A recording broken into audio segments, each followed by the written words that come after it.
حضرت عمر رضی اللہ تعالی عنہ نے کبھی کوئی خواہش نہیں کی۔ ایک دن مچھلی کھانے کو دل چاہا تو اپنے غلام یرکا سے اظہار فرمایا۔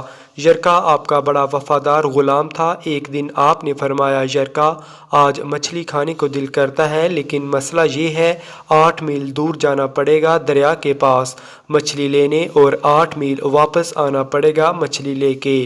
پھر آپ نے فرمایا، رہنے دو، کھاتے ہی نہیں۔ ایک چھوٹی سی خواہش کے لیے اپنے آپ کو اتنی مشقت میں ڈالنا اچھا نہیں لگتا کہ 8 میل جانا اور 8 میل واپس آنا صرف میری مچھلی کے لیے۔ چھوڑو یرکا، اگر قریب سے ملتی تو اور بات تھی۔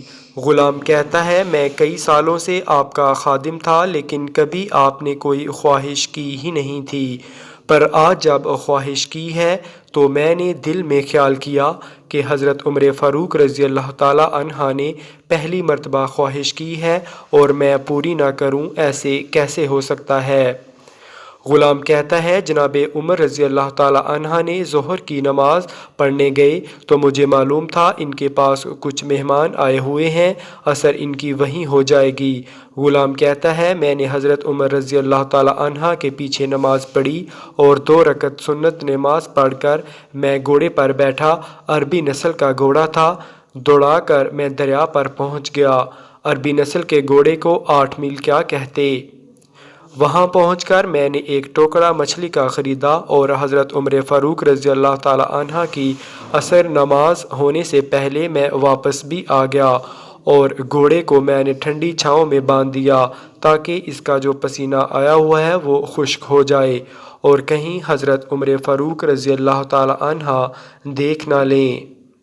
غلام کہتا ہے کہ گھوڑے کا پسینہ تو خشک ہو گیا، پر پسینے کی وجہ سے گرد و غبار گھوڑے پر جم گیا تھا، جو واضح نظر آ رہا تھا کہ گھوڑا کہیں سفر پہ گیا تھا۔ پھر میں نے سوچا کہ حضرت عمر فاروق رضی اللہ تعالی عنہ دیکھ نہ لیں۔ پھر میں جلدی سے گھوڑے کو کنویں پر لے گیا اور اسے جلدی سے غسل کرایا اور اسے لا کر چھاؤں میں باندھ دیا۔ جب ہماری خواہشات ہوتی ہیں تو کیا حال ہوتا ہے، لیکن یہ خواہش پوری کر کے ڈال رہا ہے کیونکہ ضمیر زندہ ہے۔ غلام فرماتا ہے، جب عصر کی نماز پڑھ کر حضرت عمر رضی اللہ تعالی عنہ آئے، میں نے بھی ان کے پیچھے نماز پڑھی تھی۔ گھر آئے تو میں نے کہا، حضور، اللہ نے آپ کی خواہش پوری کر دی ہے، مچھلی کا بندوبست ہو گیا ہے اور بس تھوڑی دیر میں مچھلی پکا کے پیش کرتا ہوں۔ کہتا ہے، میں نے یہ لفظ کہے تو جناب عمر رضی اللہ تعالی عنہ اٹھے اور گھوڑے کے پاس چلے گئے۔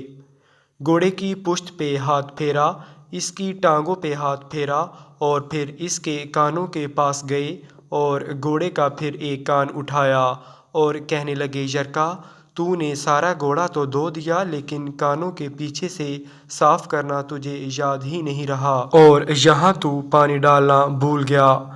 حضرت عمر رضی اللہ تعالی عنہ گھٹنوں کے بل زمین پر بیٹھ گئے اور کہنے لگے، اوہ یار یرکا، ادھر تو آ، تیری وفا میں مجھے کوئی شک نہیں ہے، اور میں کوئی زیادہ نیک آدمی بھی نہیں ہوں، کوئی پرہیزگار بھی نہیں ہوں، میں تو دعائیں مانگتا ہوں، اے اللہ میری نیکیاں اور برائیاں برابر کر کے مجھے معاف فرما دے۔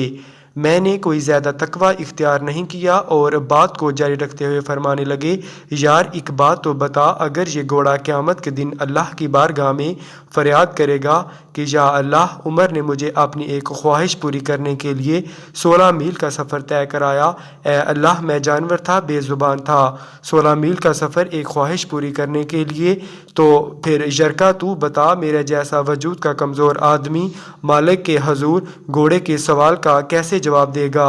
یرکا کہتا ہے، میں اپنے باپ کے فوت ہونے پر اتنا نہیں رویا تھا جتنا آج رویا، میں تڑپ اٹھا، حضور یہ والی سوچ۔ یہاں تو غلام اپنے مالک کو نیچا دکھا کر اپنا افسردہ ہونا ظاہر کرتے ہیں۔ غلام رونے لگا۔ حضرت عمر فاروق رضی اللہ تعالی عنہ کہنے لگے، اب اس طرح کر، گھوڑے کو تھوڑا چارہ اضافی ڈال دے اور یہ جو مچھلی لے کر آئے ہو اسے مدینہ کے غریب گھروں میں تقسیم کر دو، اور انہیں یہ مچھلی دے کر کہنا کہ تیری بخشش کی بھی دعا کریں اور عمر کی معافی کی بھی دعا کریں۔